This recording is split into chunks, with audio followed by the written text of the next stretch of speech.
नमस्कार आपण समस्त को टेक विज्ञान चैनल रे स्वागत।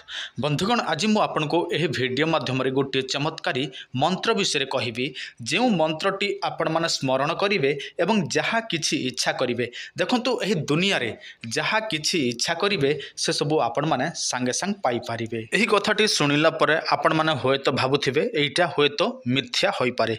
देखंतु एइटा कली युग, तेणु आजिकाली सब किछि सत्य होइथिले मध्य समस्त मिथ्या ही कहिबे। एमिति आम ओडिसा रे केते जण अछंती भगवान श्री जगन्नाथंकु मध्य मिथ्या से माने कहि दियंती। जो भगवान श्री जगन्नाथंकर शक्ति विश्व ब्रह्मांड जानिछि किंतु एमिति किछि अबोध थांती से माने भगवान श्री जगन्नाथंकु मध्य मानंती नाही। तो तंत्र मंत्र को बा किए बा पचारे। तो मु आपण मानकु एही प्रयोग विधि कहूछि ध्यान दियंतु। देखंतु वर्तमान आपनक मोबाइल स्क्रीन रे गोटे मंत्र देखा जाउछि ओम अंतरिक्षाय स्वाहा। यह होछि मंत्र। ता सहित आपण मानकु आहुरी गोटे जिनिस दरकार पड़िबो। से जिनिस हेउछि बरकली गछर मलांग। आपण माने कोन करिवे, उचित तिथि बार नक्षत्र देखिके आपण माने बरकली गछर मलांग को आनिबे। किंतु देखंतु मो आपण मानकु तिथि बार नक्षत्र कहू नाही, काहे कि ना सेटा कहिबा मो पक्षे मना अछि। तेणु से सब आपण मानक गुरु ही आपण मानकु कहिले ठीक हबो। केवल मो आपण मानकु मार्गदर्शन करूछि। आपण माने केउ तिथि केउ बार रे आनिबे बरकली गछर मलांग सेटा आपणक गुरु ही कहिबे। देखंतु मो काहे कि कहू नाही, काहे कि ना मो आपण मानकर गुरु नहे। तेणु मु जदि आपण मानकु कहिबी ताहले एइटा सब किछि उल्टा हेइ जिवो। काहे कि ना आपण माने जदि प्रयोग करिवे ताहले आपण को मुश्किल, मो पाई मध्य मुश्किल। काहे कि ना एहा केवल जनमंगल निमंते प्रयोग करंती नाही। केते लोक अछंती जो माने कि जनमंगल निमंते तो दूर कथा से माने आउ उल्टा काम करिदेबे। तेणु सेइटा तांको पाई मध्य मुश्किल, मो पाई मध्य मुश्किल।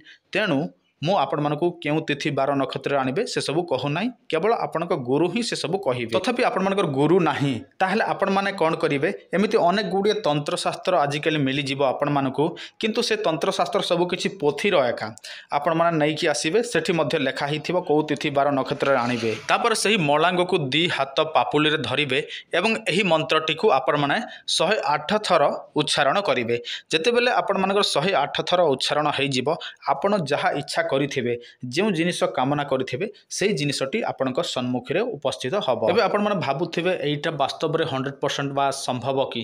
देखंतु एइटा कली युग, तेणु एही युग रे तो संभव नहे। एइटा कोनोसी सत्य त्रेतया युग नहे जे मंत्र तंत्र संगे संग काम करि जिवो। हां, आमकु कष्ट करिबाकू पड़िबो। जदि आमे कष्ट करि परिबा ताहले निहाती भाबरे हबो। जदि आमे विफल भी हऊ, आमे होय तो थरे दि थर तीन थर विफल हेबा, किंतु एमिति बारंबार तो हबा नाही ना। जेमिति कि आमे कौनसी पाठ पढ़ू, होय तो आमे मैट्रिक रे थरे फेल हो जाऊँ, पुणी आमे पाठ साठ भल भाव पढ़ू, पुणी एग्जाम दो, पुणी फेल हो, पुणी एग्जाम दो, हेले दिन ना दिन एमिति समय आसे आमे मैट्रिक एग्जाम पास करि थाऊ।